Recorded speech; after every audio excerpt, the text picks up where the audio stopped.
un hombre, una mujer con espíritu diferente. ¿Será que este tipo de personas abundan cada vez menos? Personas diferentes. Y justamente esta clase de personas son las que escriben una historia diferente, influyen en los demás de un modo diferente. Una pregunta que me estaba haciendo esta semana y es si alguna vez se preguntó usted cómo quisiera que lo recuerden cuando ya no esté. ¿Cómo quisieras vos que te recuerden cuando ya no estés? Puede ser que te recuerden por simpático, por ser amable, por ser gracioso, o tal vez por ser introvertido, o por ser callado, o cuántas otras posibilidades. Pero, ¿será que esta pregunta vino a colación de un comentario que hizo mi nieto el otro día? Estábamos disfrutando de un día de sol y de pronto de esas cosas que los chicos tienen, que así digamos a boca de jarro te dicen algo, y de pronto uno de mis nietos, tengo 2 varones, no voy a dar más pistas para que ustedes no lo identifiquen, pero me dijo: abuelo, te vas a morir un día. Estaba tragando y creo que me atraganté. Abuelo, te vas a morir. Y eso me hizo pensar. Y claro. Y entonces de pronto caigo en esta pregunta que les acabo de hacer. ¿Por qué me van a recordar? Es cierto que siempre tengo algunos comentarios que yo no sé si soy gracioso, intento serlo, pero no siempre me sale bien. Y las personas que a veces queremos ser graciosos, a veces decimos algo y los demás no se ríe ninguno. Y entonces quedás solo como perro malo con lo que dijiste y no surtió efecto. Pero siempre tengo algo para decir y suelo tener sentido del humor en las palabras. Creo que lo heredó de mi papá. Mi papá era igual. Siempre un chiste, siempre una frase jocosa, una salida. Y entonces yo me preguntaba, ¿y cuando parta qué quedará de mí? ¿Qué dejaré? ¿Cuál será mi influencia, no? Y por eso te invito a pensarlo también de tu parte en esta mañana. Pero si me recuerdan por ser gracioso, por ser jocoso, por ser risueño, en realidad, qué poco valió la pena vivir, si es solo por eso. Y entonces caigo en la palabra de esta mañana que en realidad no deseo que me recuerden por mi sentido del humor. Deseo ser recordado, por ejemplo, por las características que tuvo Caleb en la Biblia. Y yo te invito a que nos metamos con la vida de Caleb, porque este hombre nos va a traer algo provechoso, nos va a traer una enseñanza para todos nosotros en esta mañana. Les invito a abrir la Biblia en Números capítulo 14, versículos 1 al 11. Números 14, del 1 al 11. Y dice: aquella noche toda la comunidad israelita se puso a gritar y a llorar. Vamos a ir.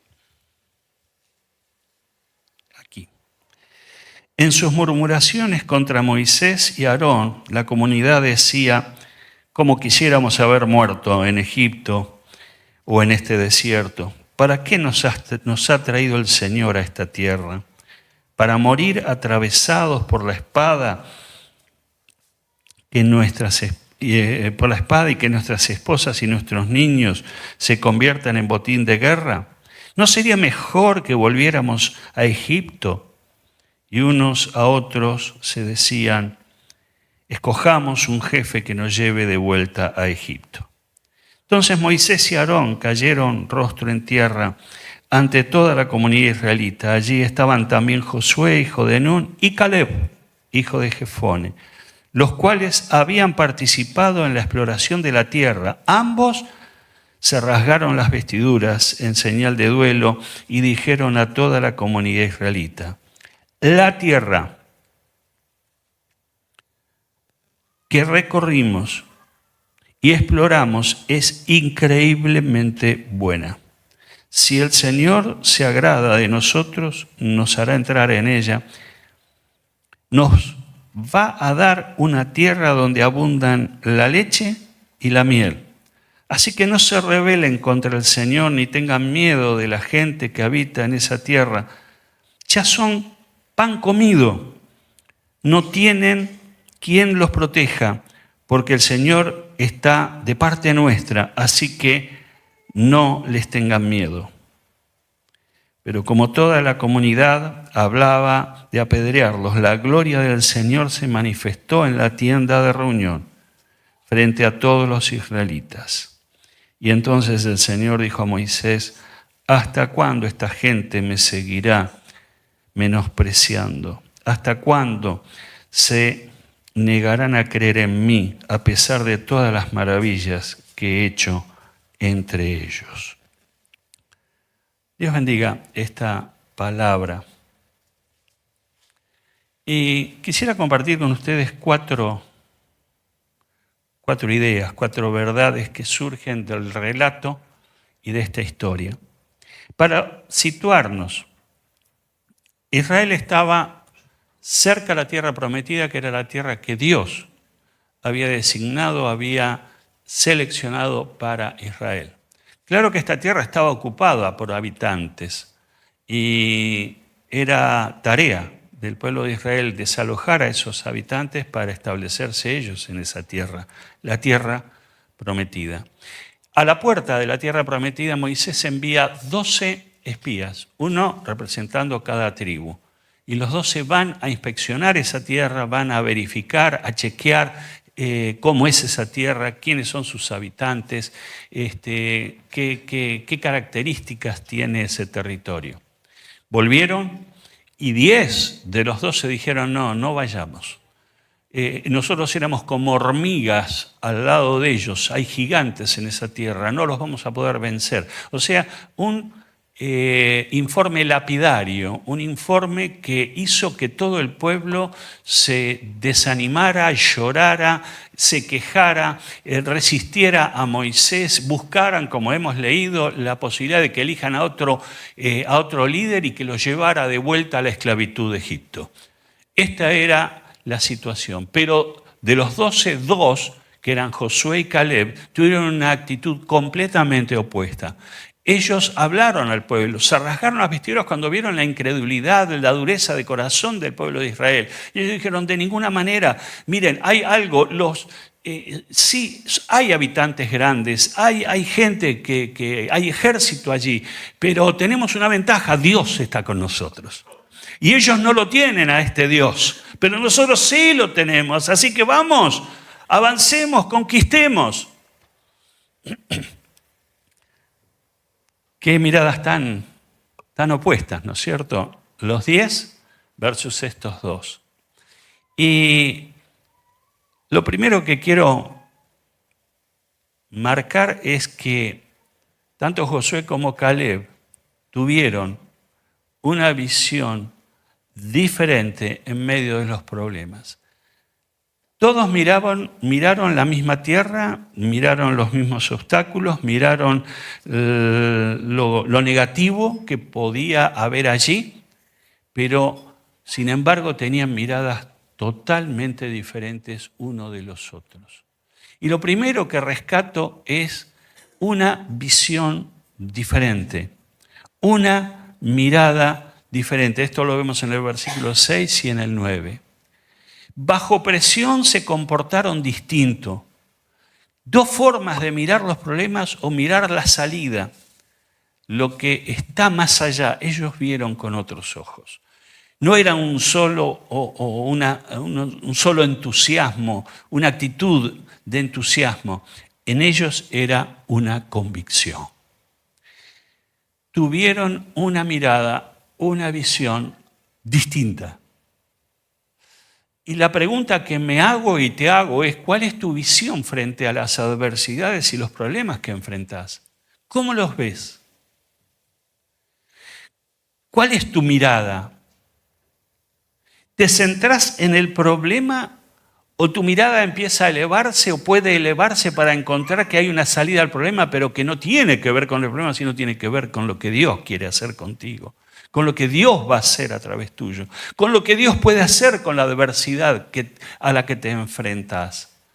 Recién Silvina nos leyó un pasaje, y digo, me robó el pasaje, allí en 2 de Reyes 6, 17, y justamente era Eliseo y su criado Giesi, y resulta que estaban rodeados de un ejército poderoso y un ejército que tenía carros y caballos. Ustedes saben que en la antigüedad se medía el poder de un ejército, el potencial de un ejército, en cuántos carros y en cuántos caballos tenía, o sea, en la caballería y en los carros cerrados.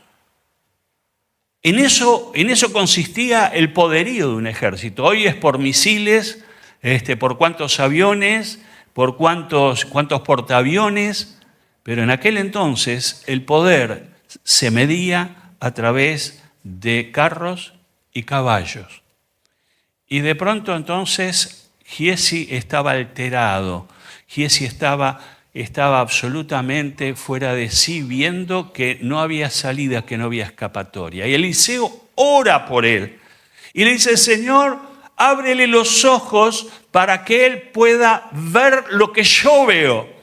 Y que inmediatamente que oró el profeta, entonces le fueron abiertos los ojos y vio a los carros y los caballos del ejército del cielo. Y no estoy haciendo política. Pero lo cierto es que aún los que hoy utilizan ese término tiene que ver con esto. En la Biblia estaba escrito primero. Cuando Giesi ve que hay ejércitos celestiales alrededor y que más son los que están con nosotros que los que están con ellos, entonces su visión cambió. Su mirada se transformó. Ahora sabía que había un Dios y un ejército celestial que estaba dispuesto a luchar por él, por ellos. Distintas maneras de ver una misma realidad. 2 Corintios 5, 7, ese me interesaría que lo proyectemos. 2 Corintios 5, 7. En efecto, vivimos por fe, no por vista. Es esencial entender esta verdad. El cristiano no vive por su visión, por su mirada física. El cristiano vive por su fe, por su mirada de fe. Y esto es lo que cambia el destino de nuestras vidas, lo que cambia el presente de nuestras vidas y lo que empieza a generar en los demás justamente un impacto de que nuestra mirada no está puesta en esa realidad que nos rodea, sino está puesta en el poder, en la gracia, en la misericordia y en la presencia de Dios. Tuvieron una visión diferente en medio de los problemas. La segunda ventaja que tuvieron está en el versículo 9, y es que no solo tenían una mirada distinta, sino que también tenían una conversación distinta. Tenían palabras diferentes. Mientras que los 10 dijeron, no podemos, vamos a ser vencidos, no van a aplastar como hormigas. Estos dos decían, Dios está con nosotros. Dios va a luchar por nosotros. Nosotros tenemos una ventaja. La ventaja es que Dios está de nuestra parte. Y yo no sé cuando vos estás atravesando los dilemas de la vida, los problemas de la vida, las adversidades de la vida. ¿Cuál es tu sensación? ¿Cuál es tu convicción? Si es que Dios está con nosotros, y si Dios está con nosotros, todo va a estar bien. Todo va a estar bien. Mira el contenido completo en nuestro canal de YouTube.